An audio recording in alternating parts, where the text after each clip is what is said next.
ओम शांति। आज हम सुनेंगे बाबा की 30/3/2023 का महावाक्य। प्रातः मुरली ओम शांति। बाप दादा मधुबन। बाबा ने कहा है, मीठे बच्चे, संग दोष संशय बुद्धि बनाता, इसलिए संग दोष में फंसकर कभी पढ़ाई नहीं छोड़ना। कहा जाता, संग तारे कुसंग बोरे। प्रश्न, बाबा की कौन सी श्रीमत तुम्हें कौड़ी से हीरे जैसा बना देती है? उत्तर है, बाबा की श्रीमत है बच्चे, घर गृहस्थ में रहते हुए कमल फूल समान रहो।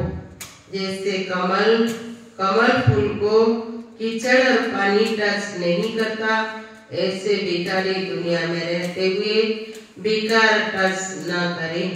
यह तुम्हारा अंतिम जन्म है। निर्विकारी दुनिया में चलना है, इसलिए पवित्र बनो। इसी एक श्रीमत से तुम कौड़ी से हीरे जैसा बन जाएंगे, स्वर्ग का मालिक बन जाएंगे। ये देव मुझको सहारा देने वाला। ओम शांति। बाबा ने कहा, बाप ने समझाया है कि भगवान एक ही है। जिसने भगवती को रचा बरोबर भगवान बाज है। जैसे बैरिस्टर बाज, सर्जन बाज, यह फिर है भगवान बाज। भगवान कहते हैं, मैं तुम्हें स्वर्ग का मालिक, राजाओं का राजा बनाऊंगा। यह है गीता। परंतु मनुष्य भूल गए हैं कि गीता का भगवान कौन था। श्री कृष्ण तो था स्वर्ग का number 1 Prince.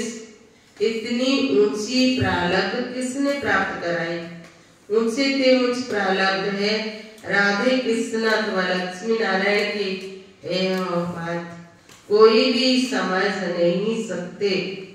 Radhe Krishna number 1। Radhe Krishna स्वयंवर के बाद लक्ष्मी नारायण बनते हैं। उन्हीं को यह ऊंच पद किसने दिया? श्री कृष्ण कौन था? श्री नारायण कौन था?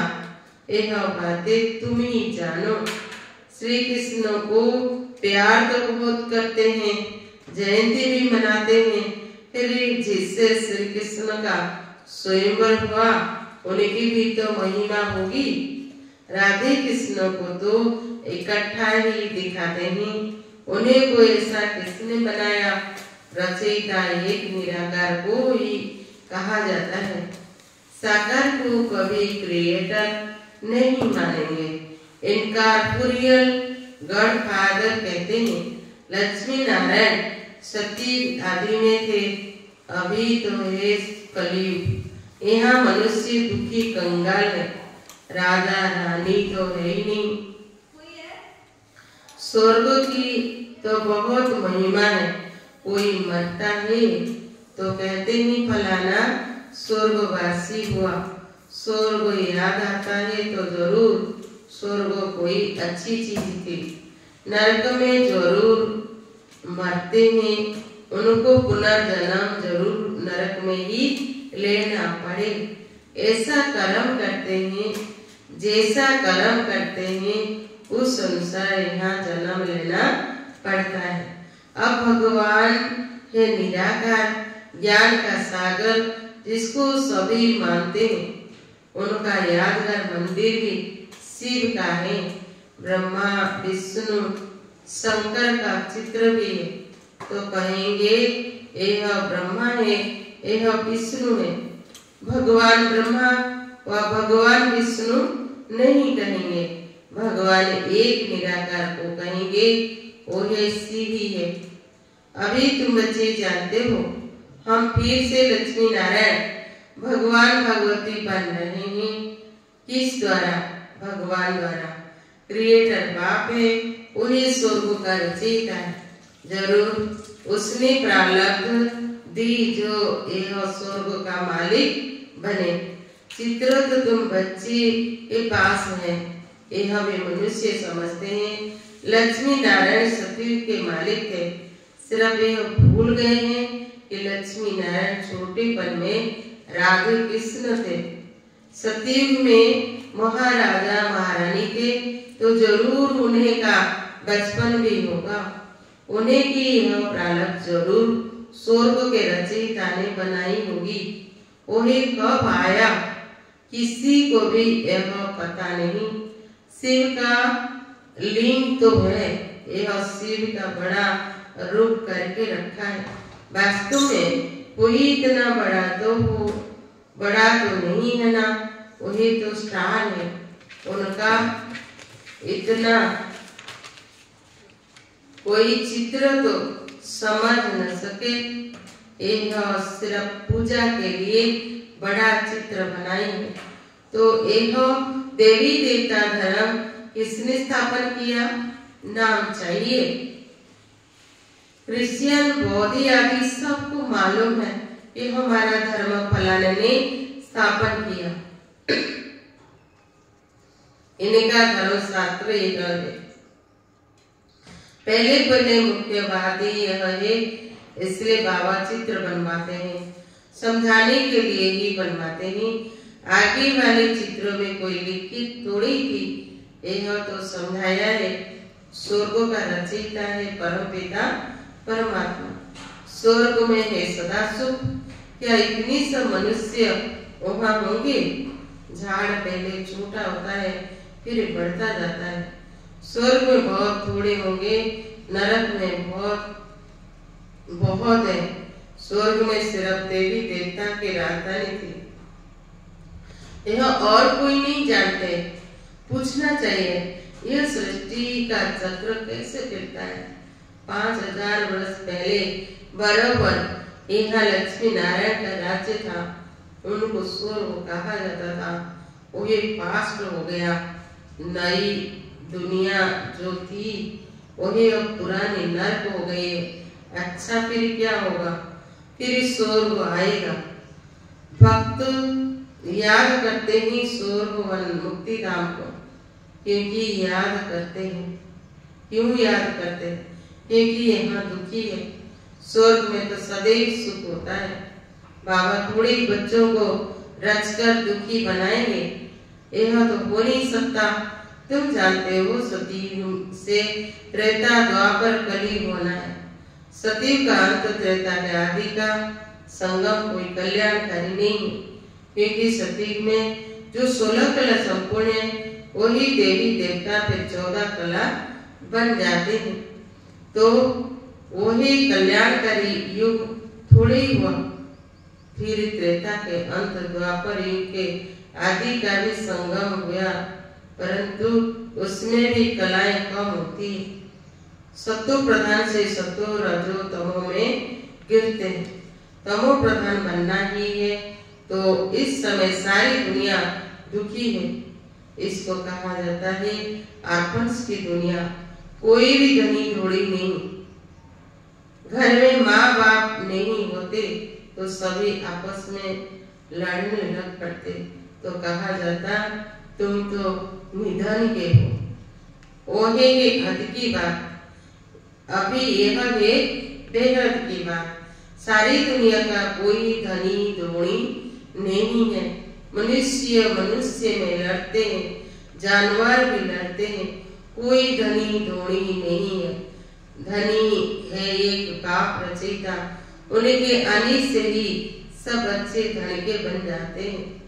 बाप बच्चों को शांति धाम फिर सुख धाम ले जाते हैं। पहले सतो प्रधान फिर सतो रजो तमो। हर एक चीज ऐसे ही होती है। छोटे बच्चे भी सतो प्रधान है, इसीलिए प्रिय लगते हैं। वही बच्चे अगर शिक्षा नहीं मिलती है तो माँ बाप को तंग करने लग पड़ते हैं। तंग तो होते हैं ना, लड़ते झगड़ते बीमारी को पड़ते हैं। कोई को नुकसान पड़ता है तो यह भी दुख होता है ना। सतयुग में कोई भी दुखी नहीं होते हैं। वही है ही सुखधाम। बाबा बच्चों के लिए स्वर्ग रचते हैं, वहाँ सदैव सुखी है। तुम जानते हो यह बेहद की दुनिया नई थी, अब पुरानी है। दिल्ली पुरानी, और नई है ना, पुरानी अलग है, नई अलग है। नई दिल्ली कितनी अच्छी देखने में आती है, ऐसे नहीं कि पुराने को कोई उड़ा देंगे, फिर रहेंगे कहाँ। यहाँ नई दुनिया दोनों है, फिर नई पुरानी दोनों है, फिर यह पुराने टूट करके नई बनेगी, जिसको इस स्वर्ग कहा जाता है। दिल्ली को ही परिस्तान कहते हैं। इस समय ही कब्रिस्तान, सती में लक्ष्मी नारायण का राज्य था। दिल्ली परिस्तान थी, स्वर्ग थी, अब नरक है। बाप खुद स्वर्ग का मालिक नहीं बनते, बच्चों को बनाते। तुम कहते हो बाबा हमको फिर से स्वर्ग का मालिक बना रहे हैं। इतनी सब निश्चय बुद्धि है तो देखकर संशय बुद्धि, देखकर निश्चय बुद्धि बनना चाहिए। कोई लंदन देखकर आवे और वर्णन करे सो तो ऐसे थोड़ी कहेंगे कि हम जब देखे तब माने। यहाँ तो इतने सब बच्चे कहते हैं कि हमको भगवान पढ़ाते हैं। झूठ तो नहीं बोल सकते हैं, परंतु भाग्य में नहीं होगा तो बुद्धि में बैठेगा ही नहीं। बाबा कहते हैं इसमें छोड़ना कुछ भी नहीं है। यह भी अंतिम जन्म गृहस्थ व्यवहार में रहते कमल फूल समान पवित्र रहना है। यह है मृत्यु लोग, वो है अमर लोग। गाया जाता है संपूर्ण निर्विकारी दुनिया, वहाँ बेकार होता नहीं है। तो मानना चाहिए ना, बराबर देवताओं की महिमा भी करते हैं। सर्वगुण संपन्न वो है था ही 22वें सवाल। अच्छा, बच्चे तो पैदा होते होंगे, जरूर कोई युक्ति होगी, बेकार से नहीं होते हैं। वहाँ यह प्रयोजन होता ही नहीं। यहाँ ही संपूर्ण विकारी, वहाँ ही संपूर्ण पावन। यथा राजा रानी तथा प्रजा, इसमें तुमको संशय क्यों पड़ता है? वहाँ की जो रस्म रिवाज होगी उसी अनुसार बच्चे पैदा होंगे, वहाँ बेकार होता नहीं है। यह नेचर इस मृत्यु लोक का है, वहाँ तो कोई दुख देते ही नहीं है। जानवर भी एक दो को दुख नहीं देते, वो भी ऐसे ही पैदा होंगे। अब तुमको चाहिए क्या? शांति चाहिए तो अपने आत्मा समझ बाप को याद करो तो मेरे पास चले आएंगे। तो स्वर्ग में आने वाले होंगे, जो स्वर्ग में आने वाले होंगे वो ये कहेंगे हम तो ज्ञान जरूर लेंगे, सुख जरूर लेंगे, बाबा से स्वर्ग का वर्षा लेना है। तुम जानते हो हम बेहद के बाप से बेहद का वर्षा ले रहे हैं, बाबा की श्रीमत पर चल रहे हैं। चलते चलते फिर वहाँ उल्टा सुल्टा तूफान आते हैं। चलते चलते फिर कहाँ उल्टा सुल्टा तूफान आते हैं तो निश्चय टूट पड़ता है, माया से हार खा लेते। बाबा कहते कल पहले भी ऐसे वर्षा लेते लेते हार खा ली थी, विकार में फंस गया था, गाया भी हुआ ही संग तारे कुसंग पूरे। ये वही सत का संग, उन्हीं की श्रीमत पर चलने से हम नई दुनिया में आ जाएंगे। निश्चय में संशय आ जाता है तो वर्षा मिल न सके। ऐसे बहुतों को संशय होते होते फिर संशय बुद्धि हो जाते हैं तो माता पिता कहते हो फिर उनको छोड़ देते। यह भी ड्रामा में नूद है।